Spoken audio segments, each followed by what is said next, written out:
Bonjour et bienvenue dans notre rendez-vous partenaire handicap et achat responsable. Avec moi, 3 responsables d'entreprises particulièrement engagés dans l'insertion des personnes handicapées. Jean-Pierre Le Tartre, vous êtes PDG d'EY France. Édouard Malo-Henry, vous êtes DRH du groupe Société Générale. Et Christian Sanchez, vous êtes directeur des affaires sociales chez LVMH. Première question, on vit une période compliquée en termes d'emploi et il se dit que les personnes en situation de handicap sont particulièrement touchées par le chômage. Alors, est-ce que c'est une idée fausse? Est-ce que c'est une réalité? C'est vrai, elles sont particulièrement touchées par le chômage. En gros, on peut penser qu'il y a 2 fois plus de chômeurs chez les personnes handicapées que chez les personnes valides. Avec une caractéristique qui n'est pas très encourageante, c'est que la cause principale de la difficulté de trouver un emploi pour les personnes handicapées, c'est le manque de formation. On pense que 85% des personnes handicapées au chômage sont des personnes qui n'ont pas le niveau du bac. Donc on a à la fois là un problème et peut-être un début de solution aussi. Alors, autre question pour un peu planter le décor. On a l'habitude, quand on pense handicap, dans le grand public, de penser à quelqu'un qui est en chaise roulante, etc. Est-ce que vous pouvez nous dire ce qu'est le handicap au sens du droit du travail? Alors, au sens du droit du travail, c'est une reconnaissance de situation de travailleurs handicapés, avec des normes très précises. Dans ce domaine-là, ce qu'il faut bien avoir en tête, c'est qu'on est dans un monde de stéréotypes et de fantasmes. On ne sait pas ce qu'est une personne handicapée. Une personne handicapée, ça peut être vous ou moi après un accident de la route. Ça peut être les suites d'un cancer. Ça peut être parfois aussi une impossibilité motrice. Mais il faut savoir que simplement 5% des personnes handicapées sont chaises roulantes. Donc la personne handicapée, c'est souvent la personne que vous avez à côté de vous qui n'a pas de signe extérieur d'handicap. D'accord. Donc la plupart des handicaps sont invisibles en fait. La plupart des handicaps sont invisibles, absolument. Alors, cette notion a été définie par le Code du travail, puisque les entreprises de 20 salariés et plus ont une obligation d'emploi de personnes handicapées. Au-delà de l'obligation, est-ce que vous pouvez nous dire quels sont les enjeux pour une entreprise à insérer, intégrer des personnes en situation de handicap? Écoutez, si je peux dire là-dessus, l'enjeu est majeur. Il faut mettre en place des moyens nécessaires à cette intégration. Et notamment des moyens, pour moi, qui sont... faire comprendre à la population de l'entreprise, aux collaborateurs de l'entreprise, qu'il faut accepter la différence.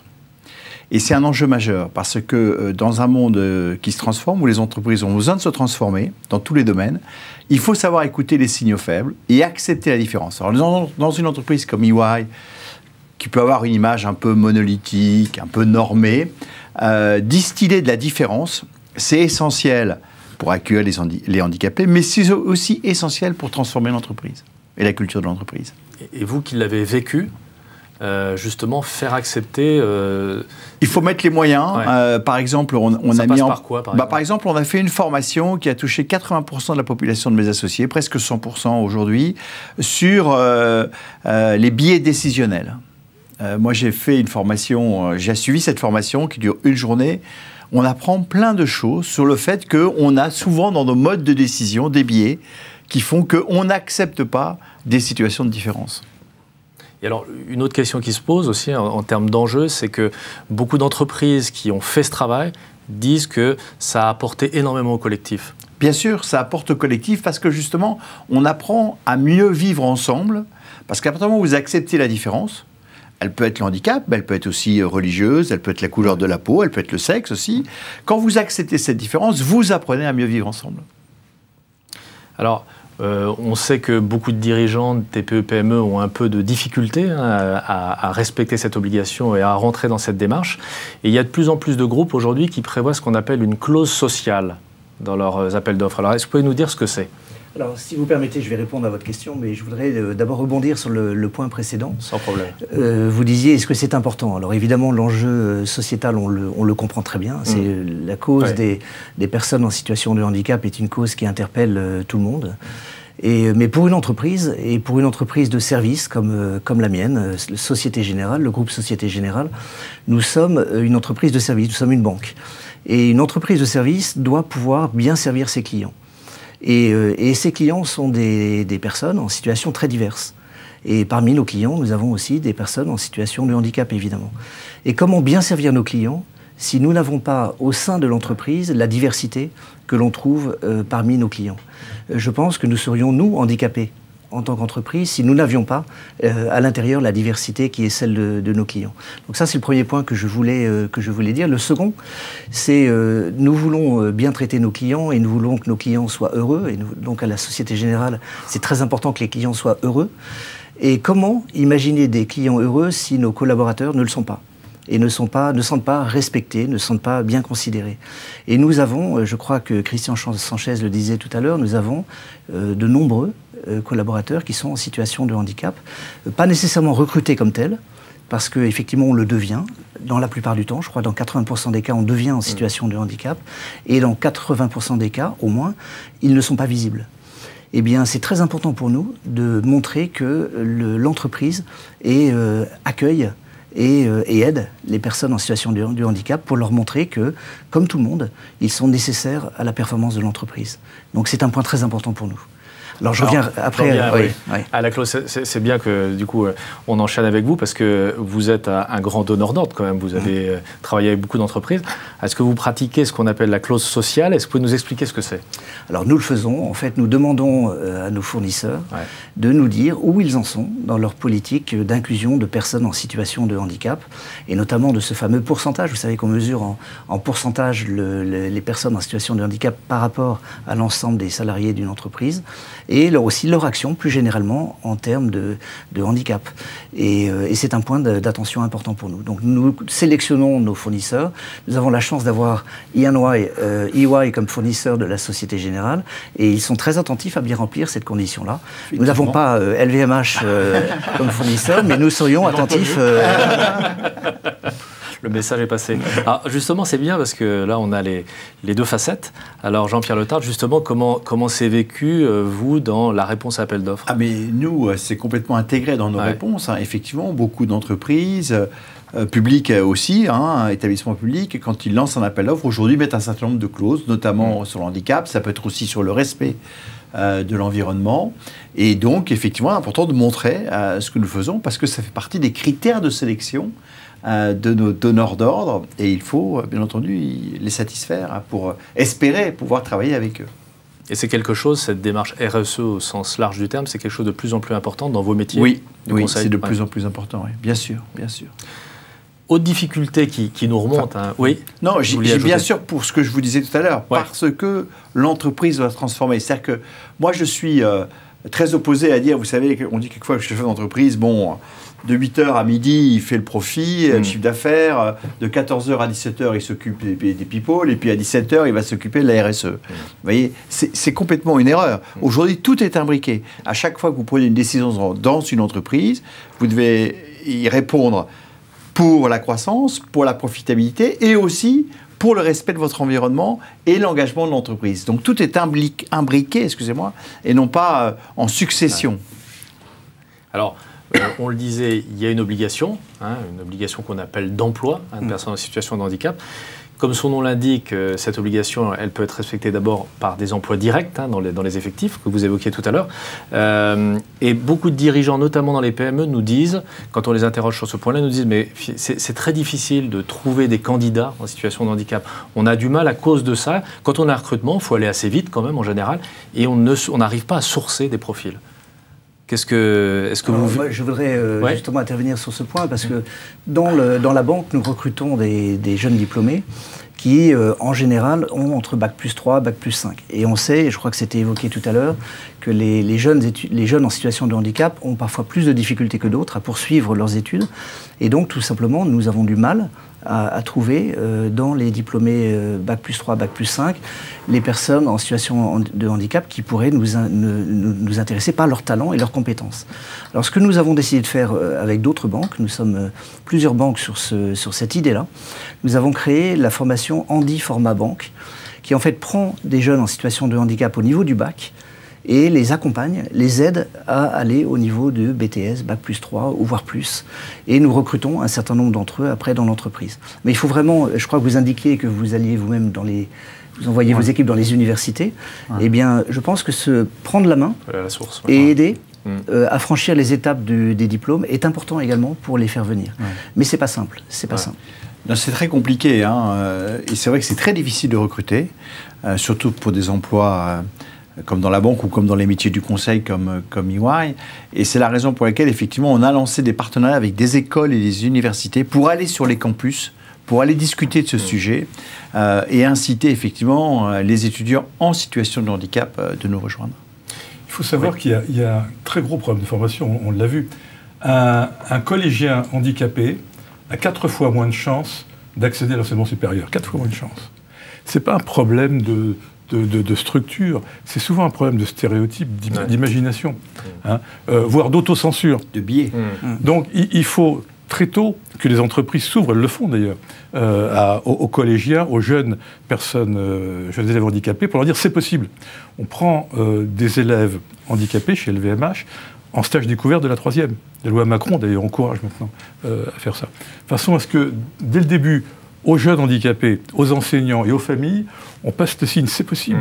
Aujourd'hui, les technologies d'entreprise permettent de mettre une personne qui est sourde à un accueil, parce qu'elle a des compensations. On a des systèmes informatiques qui vont apporter des aides techniques. Donc, de plus en plus, le problème se joue dans les têtes et dans le dépassement des stéréotypes. Une fois, autre question qui se pose, une fois qu'ils sont intégrés dans l'entreprise, est-ce que vous portez une attention particulière à leur évolution de carrière? Est-ce que vous portez un œil spécifiquement sur, effectivement, ces personnes? Jean-Pierre. Oui, bien sûr. C'est un sujet important parce que l'intégration et le suivi de la carrière est clé. Donc, on a en place un dispositif interne de coach spécifique sur les parcours des personnes handicapées, avec des succès et des échecs, il faut dire les choses comme elles sont, pour aussi adapter leur travail, leur vie au quotidien, pour respecter leurs contraintes, hein, ne serait-ce que de déplacement quelquefois dans les tours de bureaux qui ne sont pas toujours les mieux adaptés pour accepter des personnes en situation de handicap. Donc c'est un travail très quotidien et inévitablement l'entreprise doit y mettre des moyens et pour suivre ces personnes. Une approche, si vous me permettez, sur ce point-là qui, à mon avis, est importante dans les entreprises, c'est de raconter les belles histoires, les bons exemples. Et je crois que chaque entreprise a dans son sein de très belles histoires de handicap qui, au départ, auraient pu être jugées comme véritablement une difficulté pour progresser dans l'entreprise. Et en fait, on se rend compte que, évidemment, le talent prime et que ces personnes en situation de handicap sont parfois et souvent d'ailleurs, extrêmement douées et apportent énormément à l'entreprise. Et donc, le parcours se passe bien.